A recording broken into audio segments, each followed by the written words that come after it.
Hello everyone, আসসালামু আলাইকুম। আমি নুসরত ইসলাম আপনাদের মাঝে নিয়ে আসছি জমিদার বাড়ির রহস্য শেষ পর্ব। চলেন শুরু করি। সোহেল ও রিমি একে অপরের দিকে তাকালো। মহিলার বলা কথাগুলো যেন তাদের মানসিকভাবে প্রস্তুত করতে চাইছিল তাদের পরবর্তী পরীক্ষার জন্য। তোমাদের সাহস পরীক্ষা হয়ে গেছে, মহিলা বলল। এবার তোমাদের জ্ঞান আর বুদ্ধির পরীক্ষা। তাদের সামনে একটি দরজা খুলে গেল। দরজার ওপারে একটি বিশাল কক্ষ দেখা গেল, যা ছিল বিভিন্ন দাদার পূর্ণ। প্রতিটি দাদার সামনে একটি ঘড়ি চলছিল, আর ঘড়ির কাঁটাগুলো দ্রুত এগিয়ে চলছিল। তোমাদের সময় খুবই সীমিত, মহিলা বলল। প্রতিটি ধাঁধা সমাধান করে সঠিক পথ খুঁজতে হবে। যদি ভুল করো, এই ঘরই তোমাদের কবর হয়ে যাবে। প্রথম ধাঁধা ছিল একটি পুরনো পাথরের ফলকে খোদাই করা। তাতে লেখা ছিল, তোমার সামনে দুটি পথ, এক পথ বাঁচার আর এক পথ মৃত্যুর। যা দেখো তা সবসময় সত্যি নয়। সোহেল ফলটি বিশ্লেষণ করে বলল, এটা আমাদের বিভ্রান্ত করার চেষ্টা করছে। যে পথ সঠিক মনে হচ্ছে সেটাই হয়তো ভুল হতে পারে। রিমি গভীরভাবে চিন্তা করল, তাহলে আমাদের অন্তর্দৃষ্টির উপর ভরসা রাখতে হবে। তারা ফলকের পিছনে একটি লুকানো দরজা খুঁজে পেল। এটি সঠিক পথ ছিল, কিন্তু সময় দ্রুত ফুরিয়ে যাচ্ছিল। ধাঁধার একের পর এক চ্যালেঞ্জ সামনে আসতে থাকলো। একটি ঘরে তারা দেখলো তিনটি ঘড়ি। ঘড়িগুলোর সময় ছিল ভিন্ন, এবং তাতে লেখা ছিল, সঠিক সময় বেছে নাও, নয়তো সময়ের ফাঁদে পড়ে যাবে। এটা আবার কি ধরনের পরীক্ষা? রিমি হতাশভাবে বলল। সোহেল বলল, ধৈর্য রাখো, সময় সবসময় আমাদের শত্রু নয়, ঘড়িগুলো বিশ্লেষণ করতে হবে। তারা লক্ষ্য করল ঘড়ির একটি কাঁটা উল্টো দিকে চলছিল। সোহেল বুঝল এটি ছিল বিভ্রান্তি সৃষ্টি করার জন্য। সঠিক ঘড়ি বেছে নাও, সোহেল বলল। রিমি এক মুহূর্ত চিন্তা করে একটি ঘড়ির দিকে আঙ্গুল দেখালো। এটাই সঠিক, এটি অন্য ঘড়িগুলোর মতো অস্বাভাবিক নয়। তারা সেই ঘড়ি স্পর্শ করতেই ঘরটি কেঁপে উঠল, এবং একটি নতুন দরজা খুলে গেল। নতুন ঘরে প্রবেশ করার সঙ্গে সঙ্গে তারা অনুভব করলো ঘরটি খুব আলাদা। নতুন ঘরে প্রবেশ করার সঙ্গে সঙ্গে তারা অনুভব করলো ঘরটি খুবই আলাদা।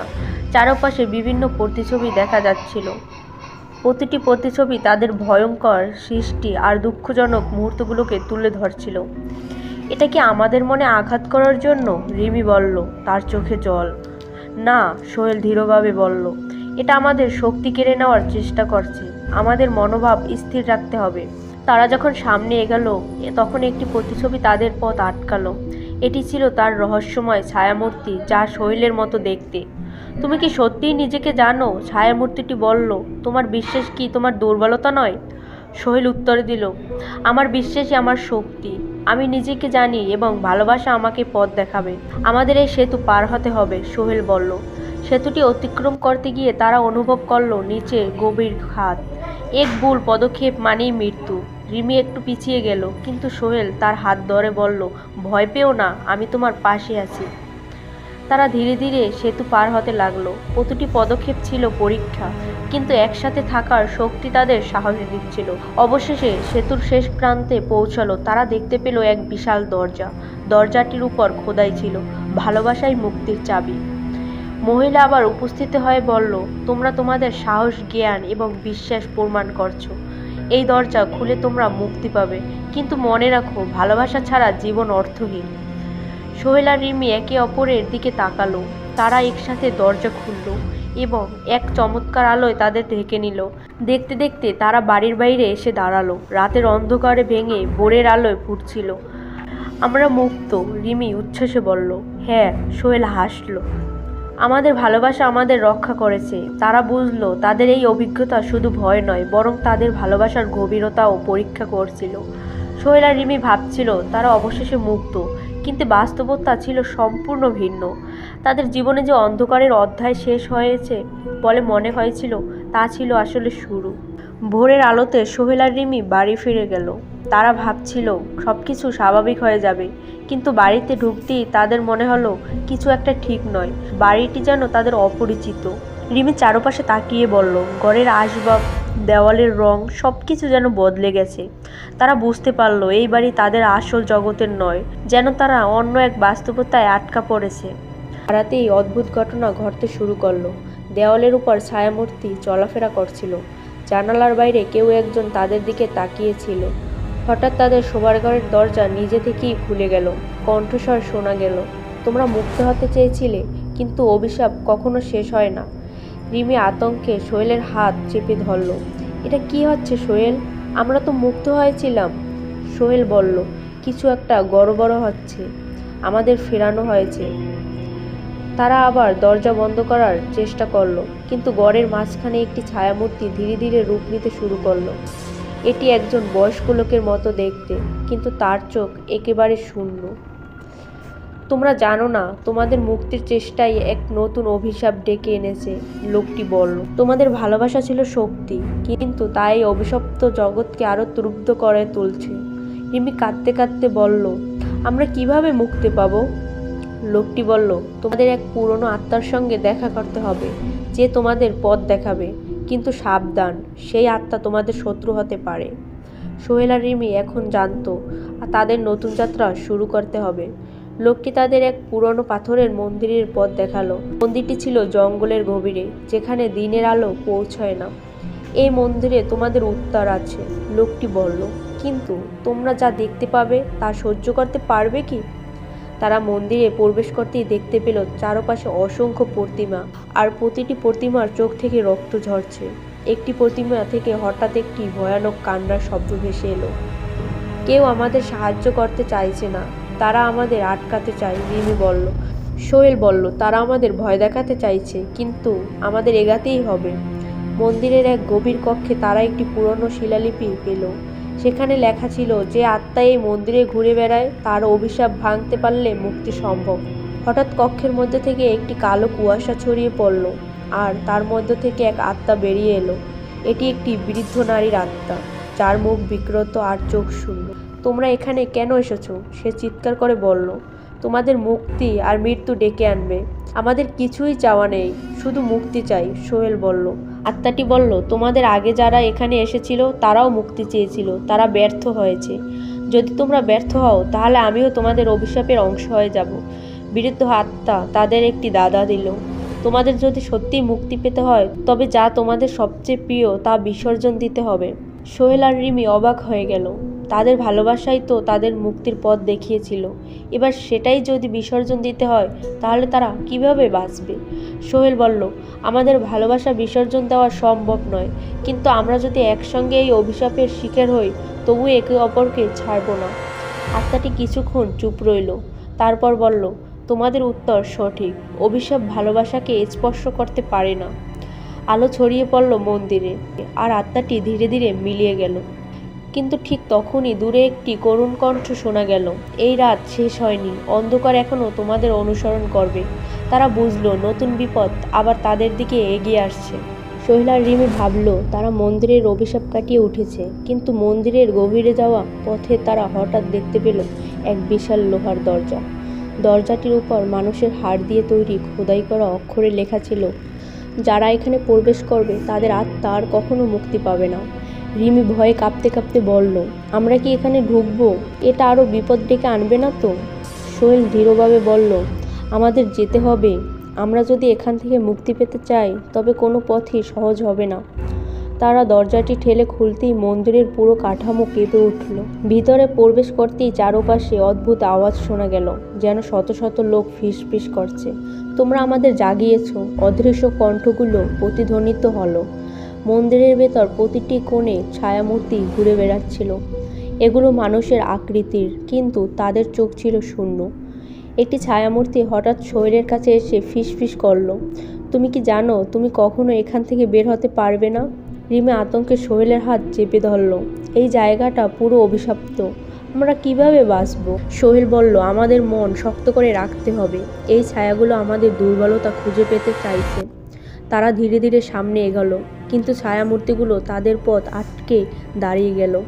তোমাদের ভালোবাসা কোনো কাজে আসবে না, ছায়াগুলো একসাথে বলল। আমাদের জগৎ তোমাদের গ্রাস করবে। মন্দিরের এক গভীর অংশে তারা দেখতে পেল একটি বিশাল পাথরের মূর্তি।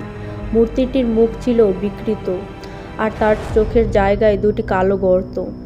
মূর্তিটির সামনে একটি দাদা লেখা ছিল, যদি সত্যিকারের ভালোবাসা থাকে তবে এই অভিশাপ কাটতে পারবে, কিন্তু যদি তা মিথ্যা হয় তবে তোমরা চিরকাল এখানে বন্দী থাকবে। হঠাৎ মূর্তিটি জীবন্ত হয়ে উঠল, তার চোখে থেকে অন্ধকার ছড়িয়ে পড়ল, আর চারপাশে পাথরের টুকরো উঠতে লাগলো। তোমরা কি প্রমাণ করতে পারবে যে তোমাদের ভালোবাসা সত্যি? মূর্তিটি গর্জন করলো। সোহেল ধীরভাবে বলল, আমাদের ভালোবাসা সত্যি এবং তা কোনো অভিশাপের চেয়েও শক্তিশালী। মূর্তিটি তাদের পরীক্ষা করার জন্য একটি কঠিন সিদ্ধান্তের সামনে দাঁড় করালো। তাদের একে অপরকে ছেড়ে যেতে হবে এবং যদি তারা একে অপরকে বিশ্বাস করতে না পারে তবে তারা আর কখনো দেখা করতে পারবে না। মূর্তিটির নির্দেশে মন্দিরের দুটি পথ তৈরি হলো, একটি পথ সোহেলের জন্য আরেকটি রিমির জন্য। তারা একে অপরকে শেষবারের মতো জড়িয়ে ধরল। তুমি আমার জন্য অপেক্ষা করবে তাই না? রিমি কান্না জড়িত কণ্ঠে বলল।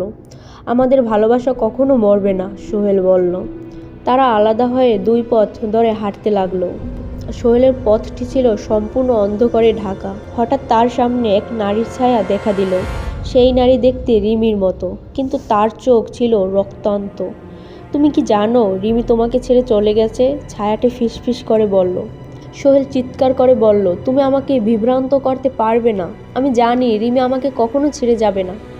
অন্যদিকে রিমির পথ ছিল সম্পূর্ণ বিপরীত। তার চারপাশে সোহেলের আর্তনাদ শোনা যাচ্ছিল। তুমি কি জানো সোহেল আর তোমাকে ভালোবাসে না? রিমি সাহস নিয়ে বলল, আমি জানি এটা মিথ্যা। সোহেল আর আমার ভালোবাসা চিরন্তন। অবশেষে দুই পথের শেষে তারা এক জায়গায় পৌঁছালো, কিন্তু সেখানে উপস্থিত এক ভয়ঙ্কর দৃশ্য তাদের শিরোধারা শীতল করে দিল। একটি বিশাল ছায়া, তার মাথার উপর একটি মুকুট আর চোখে আগুনের শিখা। আমি এই জগতের শাসক, ছায়াটি গর্জন করে বলল। তোমাদের ভালোবাসা এই জগতের জন্য হুমকি। তোমাদের এখানেই শেষ করতে হবে। ছায়াটি তাদের আক্রমণ করতে এলো।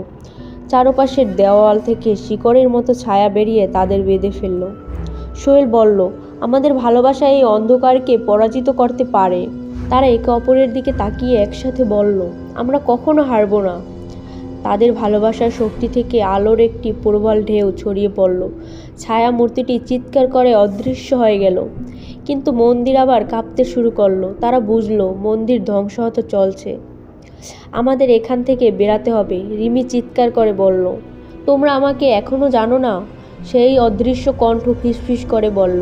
তোমাদের পরবর্তী রাত আরও ভয়ঙ্কর হবে। সোহেল আর রিমি ভেবছিল সব শেষ, কিন্তু তাদের মনে হচ্ছিল কিছু একটা ঠিক নেই। মন্দির থেকে আসার পর থেকে তাদের চারপাশের জগৎ বদলে গেছে। তারা যে বাড়িতে ফিরে এসেছিল সেটা আগের মতোই ছিল, কিন্তু তাতে অদ্ভুত কিছু পরিবর্তন চোখে পড়ল। দেয়ালে অজানা ছায়া নড়াচড়া করছিল। জানালার বাইরে অদ্ভুত কান্নার শব্দ শোনা যাচ্ছিল। রাতে রিমি ঘুমানোর সময় দেখলো একজন সাদা কাপড় পরা নারী তার বিছানার পাশে দাঁড়িয়ে আছে। তার মুখ ঢাকা, কিন্তু চোখ দুটি রক্তের রঞ্জিত। নারীটি ধীরে ধীরে ফিসফিস করে বলল, তোমরা যা মুক্তি ভাবছো তা আসলে শুরু। তুমি কি জানো তুমি কখনো এই অভিশাপ থেকে মুক্ত হতে পারবে না? রিমি চিৎকার করে উঠল, আর সোহেল জেগে উঠে তাকে শান্ত করার চেষ্টা করলো। এটা দুঃস্বপ্ন ছিল, সোহেল বলল, কিন্তু তার নিজের মনে হচ্ছিল সব কিছুই বাস্তব। সেদিন সন্ধ্যায় তারা বাড়ির বাইরে হাঁটতে বেরোলো। আশেপাশের গাছগুলো যেন ছায়ার মতো নড়াচড়া করছিল। তাদের গ্রামটিও কেমন যেন অচেনা লাগছিল। গ্রামের মানুষরা দূর থেকে তাদের দিকে অদ্ভুত দৃষ্টিতে তাকাচ্ছিল। তারা আমাদের দিকে এভাবে কেন তাকাচ্ছে? রিমি ফিসফিস করে বলল। সোহেল বলল, হয়তো আমরা মন্দিরের অভিশাপের সঙ্গে কিছু নিয়ে এসেছি। ঠিক তখনই গ্রামের সবচেয়ে বৃদ্ধ লোকটি তাদের কাছে এসে বলল, তোমরা এখানে থাকতে পারবে না। তোমাদের ছায়া এখন এই গ্রামকে ধ্বংস করবে। তাদের বিভ্রান্ত মুখ দেখে বৃদ্ধ বলল, যে মন্দির থেকে তোমরা ফিরেছ সেটি শুধু তোমাদের নয়, আমাদের সবার জন্য বিপদ ডেকে এনেছে। বৃদ্ধ লোকটির কথা শুনে সোহেল আর রিমি সিদ্ধান্ত নিল তারা গ্রামের আরও গভীরে গিয়ে বিষয়টি অনুসন্ধান করবে। এক রাতে তারা গ্রামের এক পুরনো কুয়োর কাছে গিয়ে থামলো। কুয়োটি প্রায় শুষ্ক, কিন্তু তার গভীর থেকে আসছিল একটি কান্নার মতো শব্দ। এই কুয়াতে কিছু আছে, সোহেল বলল। রিমি ভয়ে বলল, আমরা কি এখানে নামবো? সোহেল মোমবাতি জ্বালিয়ে কুয়োর ভিতরে নামলো। নিচে পৌঁছে সে দেখলো দেয়ালে অদ্ভুত ভাষায় কিছু লেখা, যা একবার শুরু হয় তা কখনো শেষ হয় না। যে আত্মা এখানে শয়ান সে তোমাদের ধ্বংস করবে। ঠিক তখনই কুয়োর গভীর থেকে একটি ছায়ামূর্তি বেরিয়ে এলো।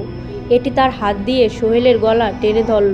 রিমি উপরে দাঁড়িয়ে চিৎকার করে বলল, তোমার কিছু হবে না, আমি তোমাকে টেনে তুলব। রিমির সাহসে সোহেল উপরে উঠতে পারল, কিন্তু ছায়ামূর্তিটি তাদের পেছনে রইল। কুয়ো থেকে ফেরার পর তারা অনুভব করলো যে কিছু একটা তাদের অনুসরণ করছে। রাতে ঘুমানোর সময় তারা দরজায় নখ শুনতে পেল। একদিন রাতে সোহেল দরজা খুলতেই দেখলো একজন মানুষ দাঁড়িয়ে আছে। সে দেখতে অবিকাল সোহেলের মতো, কিন্তু তার চেহারা বিকৃত আর চোখ দুটো অস্বাভাবিক লাল। তুমি কে? সোহেল চিৎকার করে উঠল। আমি তোমার ছায়া, আমি এখানে তোমার জীবন নিতে এসেছি, ছায়া মূর্তিটি বলল। মূর্তিটি তীক্ষ্ণ আওয়াজে চিৎকার করতে শুরু করলো আর পুরো ঘরটি কেঁপে উঠল। রিমি দ্রুত এসে দরজা বন্ধ করে দিল। ঘটনাগুলো ক্রমেই ভয়ঙ্কর হয়ে উঠছিল। সোহেল আর রিমি সিদ্ধান্ত নিল তারা আবার বৃদ্ধ লোকটির কাছে গিয়ে সাহায্য চাইবে। বৃদ্ধ লোকটি তাদের বলল, তোমাদের অভিশাপ মুক্তির জন্য একমাত্র উপায় হলো সেই আত্মার সঙ্গে চুক্তি করা, কিন্তু সেই চুক্তি সহজ হবে না। তারা তখন প্রশ্ন করল, কিসের চুক্তি? বৃদ্ধ উত্তর দিল, তোমাদের একজনের আত্মা দিতে হবে, হয় তুমি না হয় রিমি। এই অভিশাপ একজনকে ছেড়ে যাবে না। রিমি ফিসফিস করে বলল, এটা অসম্ভব, আমরা কি আমাদের ভালোবাসাকে বিসর্জন দিতে পারি? বৃদ্ধ লোকটি বলল, তোমাদের সিদ্ধান্ত নিতে হবে, সময় শেষ হয়ে আসছে। কুয়োর অভ্যন্তরে যে লেখাগুলো সোহেল দেখতে পেয়েছিল তা তাকে আতঙ্কিত করে তুলছিল। সেখানে স্পষ্টভাবে লেখা ছিল, এই মন্দিরের আত্মারা কখনো নিস্তব্ধ হয় না, যারা এখানে প্রবেশ করেছে তাদের জীবন আর কখনো আগের মতো হবে না, একদম আত্মত্যাগী মুক্তি দিতে পারে।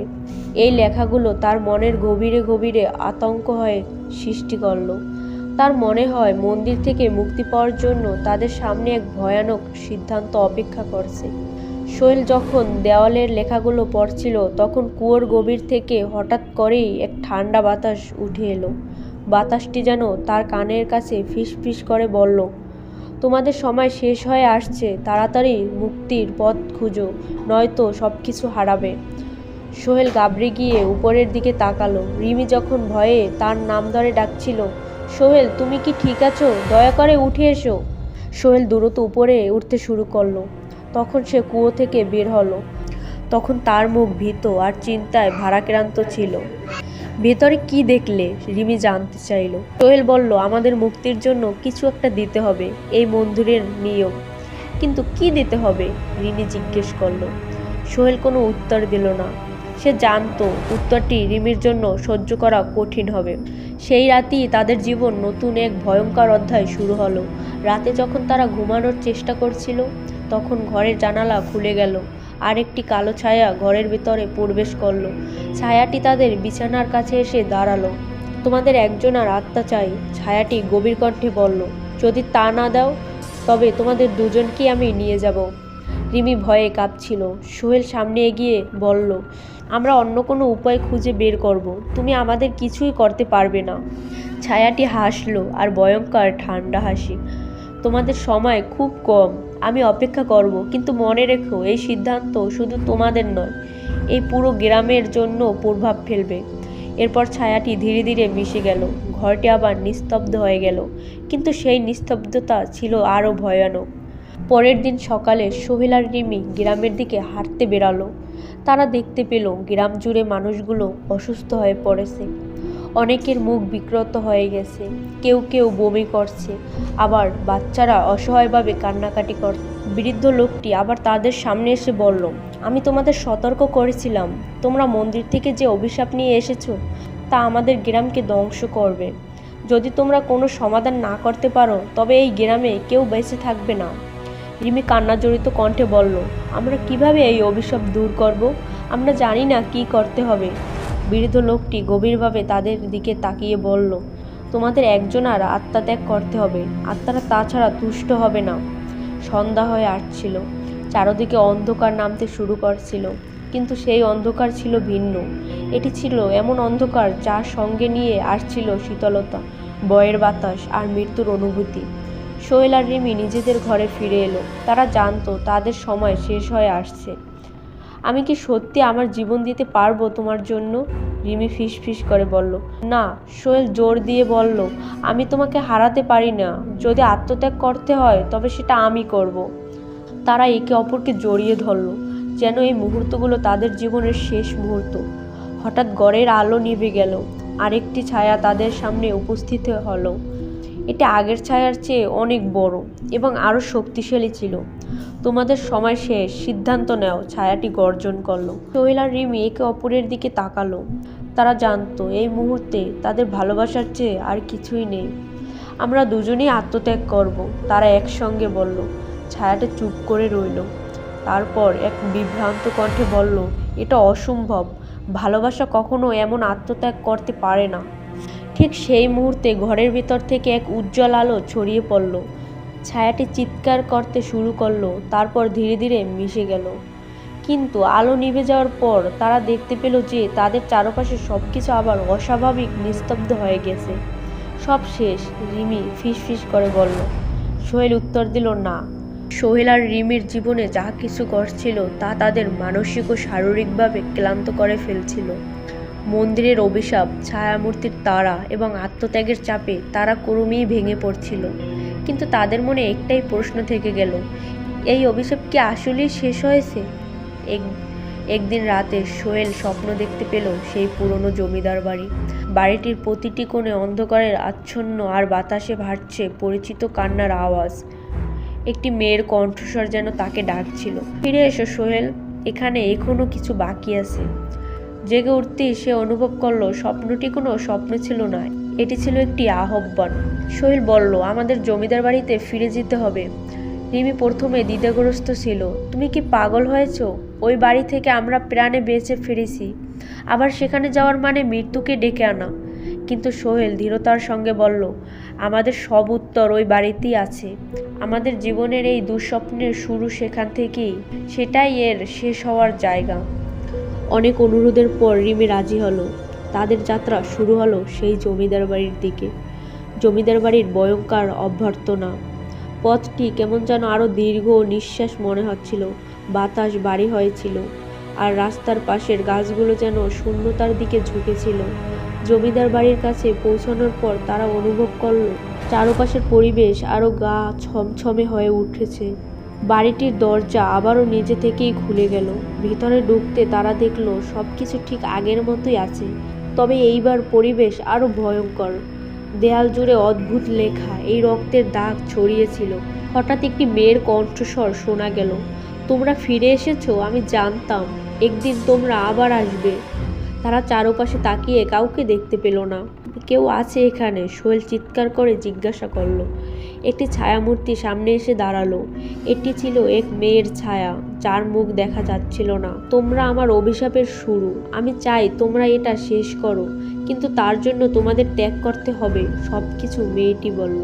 ছায়াটি তাদের ইশারা করে একটি দরজার দিকে নিয়ে গেল, যেটি তারা আগে কখনো দেখেনি।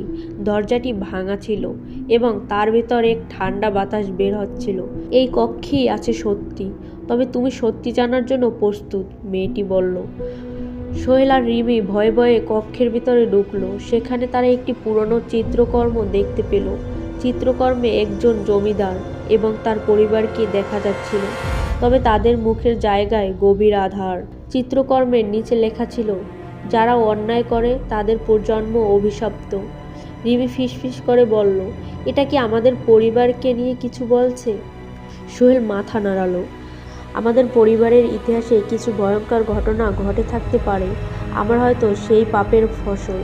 তারা আরও গভীরে যেতে থাকলো। কক্ষের শেষ প্রান্তে একটি লোহার সিন্দুক ছিল। সিন্দুকটি খুলতেই তারা একটি চিঠি পেল। চিঠিতে লেখা ছিল, আমার মৃত্যুর জন্য যারা দায়ী তাদের জীবন হবে চিরশাস্তির শিকার। একমাত্র নির্দোষ আত্মত্যাগী এই অভিশাপের শেষ করতে পারে। হঠাৎ পুরো ঘরটি কাঁপতে শুরু করলো। মেয়েটির ছায়া আবার সামনে এসে বলল, এখনো সময় আছে, তোমাদের একজনকে শেষ আত্মত্যাগ করতে হবে, শুধু তাই অভিশাপ শেষ করবে। রিমি সোহেলের দিকে তাকালো, তার চোখে কান্না ছিল। রিমি দৃঢ়তার সঙ্গে বলল, তুমি এখানে এসেছিলে আমাকে বাঁচাতে, এবার আমার পালা। না, আমি তোমাকে এটা করতে দেব না, সোহেল চিৎকার করে উঠল। রিমি তার হাত ধরে বলল, তুমি আমাকে সবসময় বলেছ ভালোবাসা হলো ত্যাগ, আজ সেই ভালোবাসার প্রমাণ দেওয়ার সময়। মেয়েটির ছায়া ধীরে ধীরে রিমির দিকে এগিয়ে এলো। রিমি চোখ বন্ধ করে নিজেকে প্রস্তুত করলো। সোহেল পিছনে দাঁড়িয়ে কাঁদছিল। মেয়েটি রিমির দিকে হাত বাড়ালো, আর ঠিক তখনই পুরো বাড়ি আলোতে ভরে উঠল। বাতাস থেমে গেল, আর চারপাশের অন্ধকার যেন মুছে গেল। যখন আলো হলো তখন সোহেল দেখতে পেল রিমি অদৃশ্য হয়ে গিয়েছে। মেয়েটির ছায়াও আর নেই। সোহেল ধীরে ধীরে কক্ষের বাইরে বেরিয়ে এলো। তার মনে হলো অভিশাপ সত্যি শেষ হয়েছে, কিন্তু তার ভালোবাসার মানুষকে হারানোর শোক তাকে ভেতর থেকে ভেঙে দিচ্ছিল। বাড়ির থেকে বের হয়ে সে আবার গ্রামের দিকে হাঁটতে শুরু করলো। পিছনের জমিদার বাড়িটি শান্ত নিশ্চুপ, কিন্তু তার মনে হচ্ছিল সেই শান্তির মধ্যে লুকিয়ে আছে আরও কোনো নতুন রহস্য। হ্যালো এভরিওয়ান, এই গল্পের এটাই ছিল শেষ পর্ব, আর এই গল্পটি লিখেছেন জুবানাল মামুন। সবাই ভালো থাকবেন।